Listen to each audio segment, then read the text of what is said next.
چرا کدام نمودی حشرات رسیدگی به؟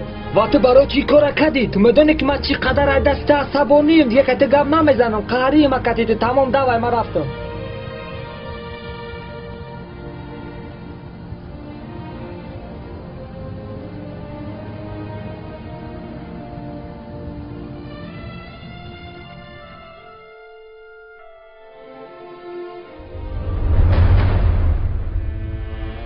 برای واقعی 2 روز دیگه مونده کپیتان. ما چی جواب بگو شما که ما در حیوان آورده نتونسته؟ ما چی جواب بگو؟ کما دبو فهمونت کپیتان؟ ده دبوش دفشه برا بکش. تمام دویدم خودی.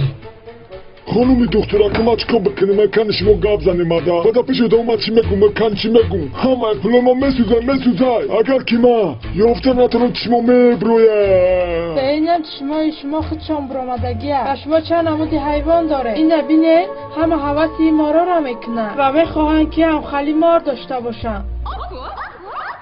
دانتو نگیر کوکری دفشو کنه مروی نودا برای نو چیز کن بس کنه یا موجزه طبیعت تناخی؟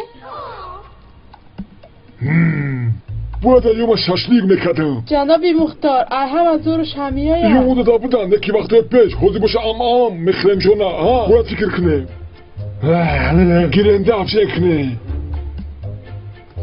تو نمیدونم یا افشه چند تا بودن؟ نه چی با من نمیرم رو داگیم دیگه نمودش نمیشود یکا نمودش برن چیکار میفراتون بکنه نکی ما داو زنده در کرا دمی جا ما بیاره بینه با دست خالی پیش من نبوی ای خالی گب نزنه ما هم وقت اهدای کارای خودما میبرویم و شما ایرا دانسته بگیره. من حاضی فهمیدم که شما همه حیوانای دوست داره و میخواید که همه آنها را نجات دهید. این حیوان باشد تماما دیگه از همون سببه که من در شما یاردم کردستم جناب. ها شما یافتنش ها شما 2 روزی را خبیده نکم دیگه با هوش داده باید چشما در خطیر داره ما در کنفرنس به اشتراک کردن نمیتونه. من نمیخوام که برای کم بغل بشم نمیخوام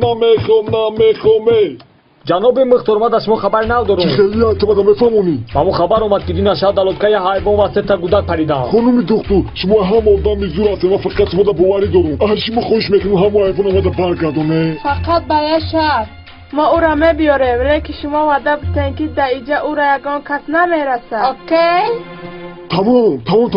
تمام کپیتان لطفا با کدام طرف میروه؟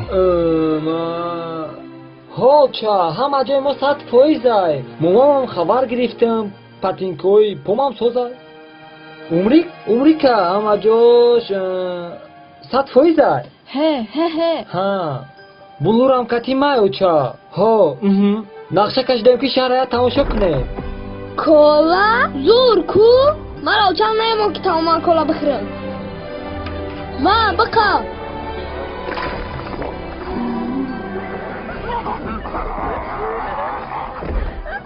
اورست اینجا بیا با چند ساعت بعد به خونه میرسه؟ اوی بخشش این جور هم بدک نه رالتون خوره بده همون سبب من لخیر با زنگتون بزنم خیمم ای پیشیت شیده من مجبور شدم که اوچه خدمت دروغ بگم. این قذوره اول باید ایلاتکا فرایی بعد به طور کوه روی بعد ای پشمان دایره میبروه به نام خیرقون بعد اینجا به کوه بلند سفید میرسه که او کوه را فقط برف پوشاندگیه و همونجا